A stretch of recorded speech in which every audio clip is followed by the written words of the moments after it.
Hello again. Today we're going to make a variation on mac and cheese, just with a way of trying to get some vegetables into the kids and that. So we're going to make it as unvegetably as we can, but it's still going to be really tasty and good for you.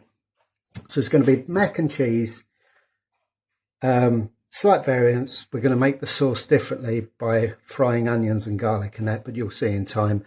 So I've got some Brussels sprouts that have been cooked, just cooked, not overcooked and not under. There's no bite in it.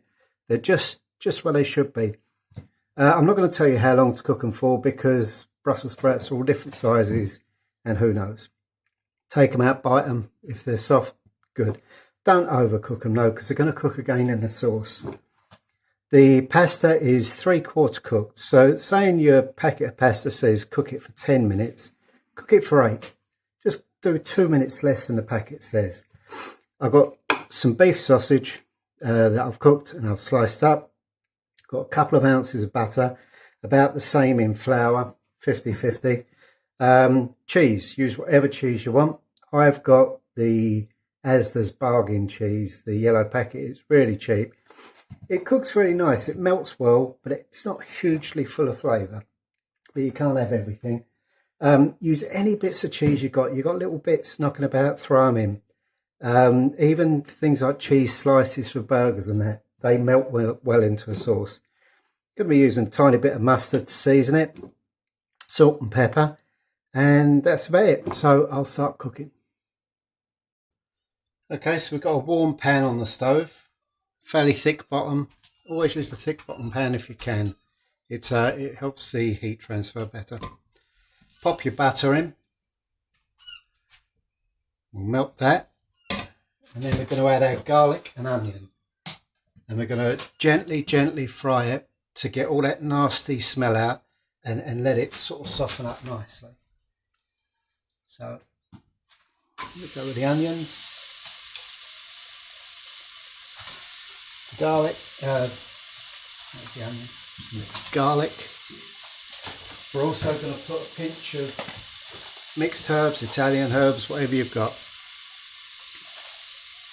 I know you don't normally put this in your mac and cheese, but this will make a difference to it. So we're just going to stir these up, gently fry them, probably for about 5 minutes.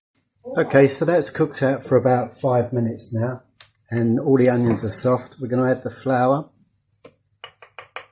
And you need to let this cook out for at least 3 or 4 minutes, or otherwise when you make the sauce it's going to taste all floury. So we just gently cook that out until it goes sort of sandy. Okay, that's cooked out now. It's been, I don't know, 4 or 5 minutes. I forgot to mention it in ingredients, but we're going to put milk in, obviously. We're going to start by putting about half a pint in and see how thick that goes. You don't want it too thick because obviously bloom, you can't eat it, but you don't want it too thin and it all slides off. So what we'll do is we'll bring this to the boil, see how thick it is, and then adjust the thickness then. Okay, so that's thickening up nicely. We're going to make it a bit thinner because don't forget your cheese is going to thicken it a little as well. There we go. Now I'm going to add a couple of spoonfuls of like American style cheese because it just melts in and makes it really nice.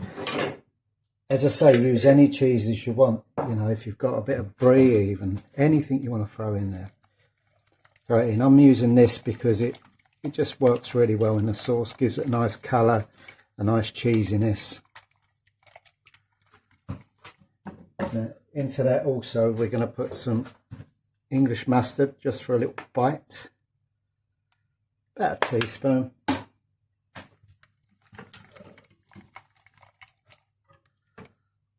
There we go. And I'm going to add just a dash of Worcester sauce.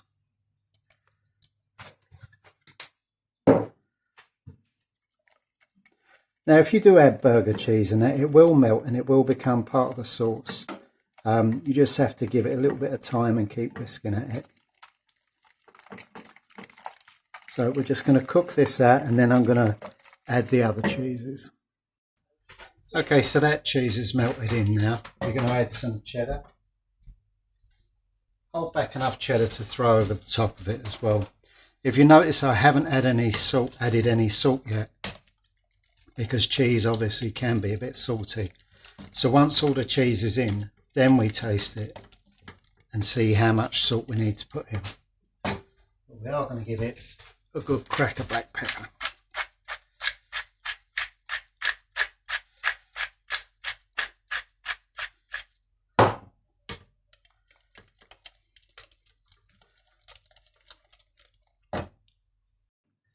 Okay, that cheese is melted in, and you can see how cheesy that's getting with the American cheese in it. I've just tasted it. It does need a bit of salt, so I'm putting about a teaspoon in. Don't forget, when you boil the Brussels and the pasta and that, make sure you put salt in the water then. When you do the vegetables, get a pot of boiling water, boil your Brussels, take them out. Don't throw the water away, because you'll have to reboil it. So use the same water to cook your pasta. It just saves paying for 2 lots of gas. Okay, so that's that done.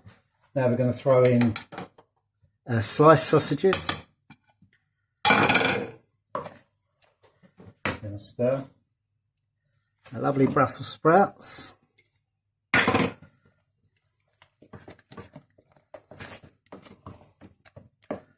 There we go. If you don't want to put sausage, you can put crispy bacon in if you like.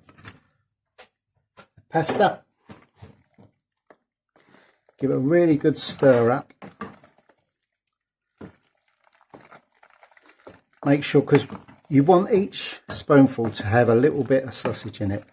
Otherwise the kids are going to start saying, "You got more than me." Okay, that's that. So we're going to transfer it to an oven-proof dish now. You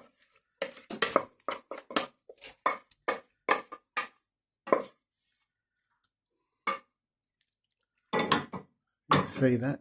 It's looking tasty already. Then we're going to just cover it with a little bit of cheddar that we held back.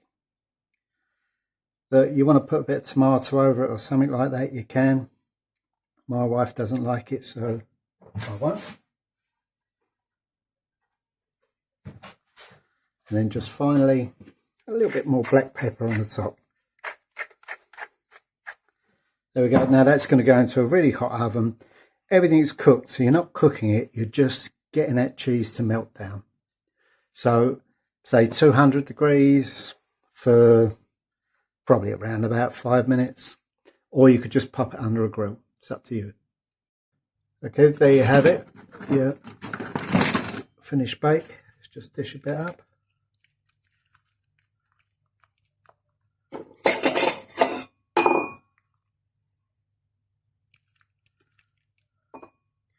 You want each spoonful to have a little bit of veg and a little bit of sausage.